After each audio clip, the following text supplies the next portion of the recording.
this was kind of a negative day. And I don't want to be a downer about it, but the temperature certainly was. You're looking live at downtown Denver tonight. The city of Denver reached a high today, a high of -6. We measure the city's temps at DIA technically, but cold is cold is cold. And the average all day here in Denver was -16. That means this was Denver's coldest day since January 11th, 1963, 59 years ago. Again, these are temps from DIA, which is usually 2 or 3 degrees even colder than downtown. The wind was so powerful up in the high country that a quad chair detached from Breckenridge's Peak 8 Super Connect this morning. There was someone in the chair at the time. It was up near the top drop-off. Breck says the person fell about 13 feet into the snow and is okay. The lift was closed the rest of the day and is undergoing a full inspection before it reopens. This was truly historic cold. You'll hear folks who've been around a while say, yeah, it wasn't that bad. But truly, I mean, you're going back more than a half century for a day start to finish this cold in Denver, Greg. Yeah, and of course, you know, Kyle, you and I are from the Northeast and we get the cold air, but not like this. We don't see this all the time, and Colorado certainly doesn't see this all the time either, as low temperatures tonight are prepared to once again be in the negatives. HD Doppler radar showing clear skies. That's not going to be helping with those cold temperatures. And excuse me, as I said, we are in for yet another very, very chilly evening. Wind speeds, we were just talking about them, have calmed down very nicely, anywhere between 10 to 15 miles per hour in the Denver metro region. Salida, though, look at you guys, between 20 and 30 miles per hour. But let's get to those temperatures because it is bitterly, bitterly cold out there. Another night where I encourage everyone to stay indoors and stay warm and safe. -16 degrees right now in Denver and in Lyman, Colorado Springs at around -8 degrees. Greeley at a frigid -21 degrees. Overnight low temperatures not going to be getting a whole lot colder because it's just cold out there right now. -17 degrees in Denver. That's our low temperature. Winter Park will do 18 degrees. Fort Collins -14. Meanwhile, this is a temperature forecast. We will break into the positives. We just have to wait until tomorrow morning at around 8 o'clock. 2 degrees. That's on what we're looking forward to on your way out the door. It's still -5 degrees near Colorado Springs and Pueblo. Out towards the west, not as bad. High temperatures for tomorrow are expected to top out right back in the middle teens. It is going to be a little bit better as we're expecting a warm weekend, and that's great, especially for people celebrating Christmas. I'll talk about that coming up.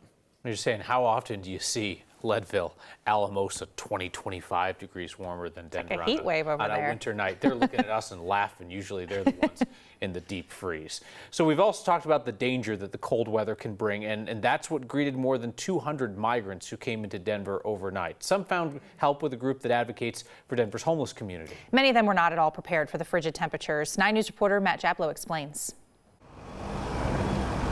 And they had arrived here earlier in the day at a bus station. According to the Colorado Coalition for the Homeless, about 50 migrants from Venezuela showed up on Thursday at the coalition's Stout Street Health Center in downtown Denver.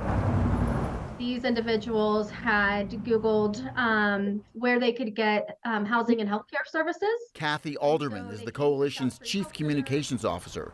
She says the migrants were evaluated at the health center for frostbite and hypothermia. Fortunately, Alderman says none of them had either, despite being woefully ill-prepared for Colorado's sub-zero temperatures. But I know that our staff was really concerned about many of them who arrived in, one layer of clothing or a t-shirt. According to the city, a total of 218 migrants arrived in Denver overnight. More than 1,500 have now arrived since December 9th. Hundreds are staying at city emergency shelters or centers set up by other groups. Denver also has 3 warming centers open during this cold snap for anyone who needs a place to stay. The city opened up 2 more at the downtown YMCA and the Wellington Webb Building after the first location, the Denver Coliseum, hit capacity. We're anxiously awaiting warmer temperatures and some sunshine. I think almost everybody is waiting for that. Let's hope everybody stays safe and warm until we get there. Jenny? All right, Matt, thank you. Frostbite is, of course, a very serious risk when temperatures drop this low. Today, UC Health said they're treating 5 frostbite patients. The colder it is outside, the shorter time it takes to get to frostbite. So if your fingers start to tingle, feeling numb, it is time to go inside. Mild frostbite can be treated at home with warm water, but if it's more severe, your skin's starting to turn dark brown or black, you need to see a doctor right away. It's peak holiday traveling time, and it is not easy going for anybody who tried to get out of DIA today. More than 550 flights were canceled, according to FlightAware. Another 670 were delayed. And you got those tarmac workers out there 24/7 in freezing conditions. That is tough work. Anybody going to the airport should plan to park in economy or garage parking because those outer lots, Pikes Peak and Mount Elbert, the shuttle lots, closed this morning. It's a pretty safe bet. Your heating system is working overtime right now, and you are going to pay for that on your next Xcel bill. Natural gas is going to cost more than it would have a couple months ago. 9 News reporter Cole Sullivan explains why. When they opened last month's Xcel bill, I thought there had to be some kind of mistake. Howard and Pam Manresa said some things we can't repeat on TV. And I used a few curse words. Like, what the hell is happening? Their bill tripled from $73 to $223. That's a $168% increase. So I called and I spoke to a rep. Xcel says there are two main reasons why their bill and yours went up. One is the price of natural gas, which is more expensive around the world right now. The other reason is the base rate, the money Xcel collects. What's astounding is that base rates have tripled since 2020 for Xcel Energy gas customers. It's an astounding triple since 2020. Cindy Schoenhott represents consumers when a state commission decides whether to let Xcel raise those rates, which it did on November 1st, hitting your last bill. I think that Xcel Energy is unreasonably, outrageously greedy.